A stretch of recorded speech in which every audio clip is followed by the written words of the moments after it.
আমরা দেখতে পাচ্ছি যে আমাদের দেশে আসলে আমাদের যে সভ্যতা, আমাদের বর্তমানে যে কালচার, এটার উপরে একটা বিষয় আমরা এখানে দেখাচ্ছি। সেটা হচ্ছে যে রিক্সা থেকে যদি কোনো নারী পড়ে যায়, সেই জিনিসটাকে কিভাবে আমরা করি। এখানে হচ্ছে হায়রে মেয়েটা কাপড় উঠে যাচ্ছে। এই যে জিনিসটা আমাদের এই যে জনগণের মধ্যে একটা জিনিসটা থাকে, আরেকটা হচ্ছে আহা ওড়নাটা কই, মানে একটা জিনিস থেকে এটা আসলে তাকে কেউ না ধরে আমরা আসলে সাইড কমেন্ট করতে খুব পছন্দ করি। আরেকটা আমরা এখানে যেটা জিনিস দেখছি, ইজ্জত শেষ হাহা। এই যে ইজ্জতটা গেল গা শেষ, এই জিনিসটা আমরা আসলে বলছি। এই যে আমাদের মধ্যে যে একটা মানসিকতা, এটা আসলে পরিবর্তন হওয়া উচিত আমাদের। সেই মানসিকতা পরিবর্তনের বিষয়টা আমরা এখানে দেখতে পাচ্ছি। এটা একটা ফেস্টিভ্যাল। এই যাই হোক, আমরা এখানে আছি, আপনারা এখানে আসবেন। কোথায় আসবেন সেই জিনিসটা আপনাদেরকে আমরা বলবো। সেই জিনিসটা শুনতে হলে, জানতে হলে আমাদের সাথে আর একটু থাকতে হবে কিছুক্ষণ। এই আসলে আপনাদেরকে অনেক কিছু বলার আছে। এই অনেক কিছু বলবো, আপনারা দেখেন এরকম এক্সিবিশনগুলোতে আসবেন।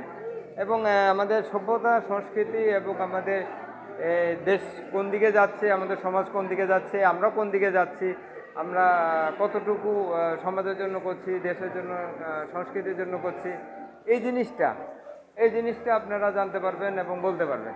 যে আসলে এই জিনিসটা জানতে গেলে, বলতে গেলে এরকম মানে যে এক্সিবিশনগুলো হচ্ছে, সেই এক্সিবিশনগুলোতে আমাদের আসতে হবে। তো যাই হোক, এক্সিবিশনটা আপনাদেরকে আমরা দেখাচ্ছি যে এটা অনেক সুন্দর এক্সিবিশন। তো এই এক্সিবিশনগুলো আসলে আমাদের যে বর্তমানে যে পরিবেশ পরিস্থিতি কি হচ্ছে না হচ্ছে, এগুলো আসলে তুলে ধরা হয়। যে আমরা অনেক সুন্দর এক্সিবিশনগুলো, অনেক সুন্দর হয়। আমরা এখানে দেখতে পাচ্ছি আমাদের নারীরা এগিয়ে যাচ্ছে, তারা পুলিশ হচ্ছে, মা হচ্ছে, ডাক্তার হচ্ছে। এরপরে এখানে এই যে আমরা দেখতে পাচ্ছি তারা তাদের যে বিষয়গুলো এখানে আমরা দেখতে পাচ্ছি যে তারা কিভাবে এগিয়ে যাচ্ছে এই জিনিসটা। এই এক্সিবিশনটা আর একটা আপনাদেরকে বলি, সময়টা হচ্ছে বাংলাদেশ শিল্পকলা একাডেমি, ঢাকায়। এটা হচ্ছে গ্যালারি নম্বর 6।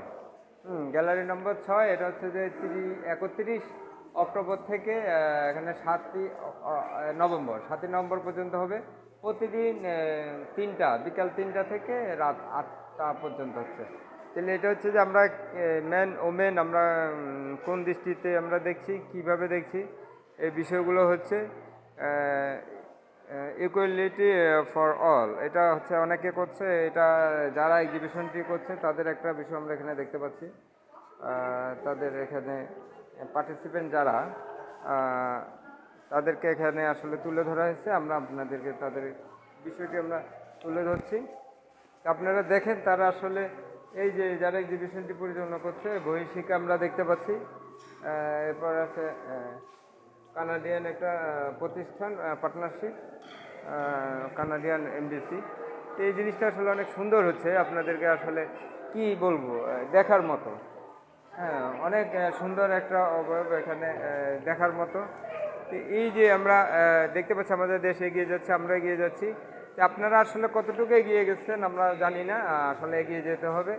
এগিয়ে যাওয়ার জন্য অনেক কিছু দেখতে হবে, জানতে হবে। এই যে অনেক কিছু দেখা এবং জানা বিষয়টি আমরা সাধারণত এক্সিবিশনগুলোতে আমরা পাই। আর এগুলোতে আসলে এতটা আন্তরিক এবং অনেকটা যে তুলে ধরা মানুষের বিষয়, আমাদের যে সভ্যতা, কৃষ্টি, কালচার, আমাদের দেশটাকে এগিয়ে নিয়ে যাওয়ার জন্য যে কাজগুলো হচ্ছে, সেই কাজগুলো আমরা এক্সিবিশনগুলোতে আমরা পাই। এই এক্সিবিশনগুলো আমরা আসলে কেন এগুলোর সাথে করি না, সেটা আমাদের আসলে ব্যর্থতা। আসলে সফল হতে গেলে জানতে হবে, শিখতে হবে, বুঝতে হবে, সময় দিতে হবে। আপনি যখন সময় দিবেন, অনেক কিছু জানবেন এবং বিশ্বের এগিয়ে যাওয়ার সেই মুভমেন্টটা হচ্ছে যে এই এক্সিবিশনগুলো। সেই এক্সিবিশনগুলোতে আসলে অনেক কিছু ইন্সপায়ার করে। এই আপু, আপনি কিছু বলবেন? এক্সিবিশনে এসেছেন, যাক উনি কিছু বলবেন না। আমরা এক্সিবিশনে যারা এসেছে একজনের থেকে কিছু কথা, আপু কিছু, উনি বলতে পারবেন না। এই দেখতে পাচ্ছি কি এন্ট্রি করতে হয়, অনেক ফর্মালিটি মেনটেন করতে হয়। এই জন্য আসলে এক্সিবিশনগুলো আসলে অনেকটা ওপেন থাকে না, এগুলো ঘরোয়া পরিবেশে হয়। আমরা দেখতে পাই, সেগুলো আসলে আমাদেরকে অনেক কিছু শেখায়। এখানে আসলে শেখা বিষয়গুলো থাকে, এই শেখারগুলো। এই যে আপু একটু কথা বলবেন, যাক আসলে সবাই দেখতে এসেছে কথা বলেন। এই যে আপু আপনি কিছু বলবেন? হ্যাঁ, এই তুমি এদিকে কিছু বলবে? যাই হোক আসলে, আচ্ছা যাই হোক, সবাই খালি দেখে, আসলে এখানে দেখার জন্য তো এগুলো রাখা হয়েছে। তা আমরা আসলে দেখতেছি, দেখে আমরা খুব আনন্দিত আপ্লুত। যে এক্সিবিশনগুলো হচ্ছে যে আমাদের বিষয়গুলো অনেকটা আমাদেরকে শিক্ষা হচ্ছে। সবাই আমাদের সাথে থাকার জন্য ধন্যবাদ। যাক, অনেক ভালো লাগলো, আপনাদের সাথে অনেক সময় দিলাম এখানে আপনাদেরকে দেখাচ্ছি যে এক্সিবিশন বিষয়টা হচ্ছে যে আসলে এখানে অনেক কিছু জানার শেখার বিষয়টা। সবাই আমাদের সাথে থাকবেন, সবসময় এক্সিবিশন গুলো আপনাদেরকে আমরা দেখানোর চেষ্টা করব। সবাই আমাদের সাথে থাকার জন্য ধন্যবাদ। আসসালামু আলাইকুম রহমতুল্লাহ।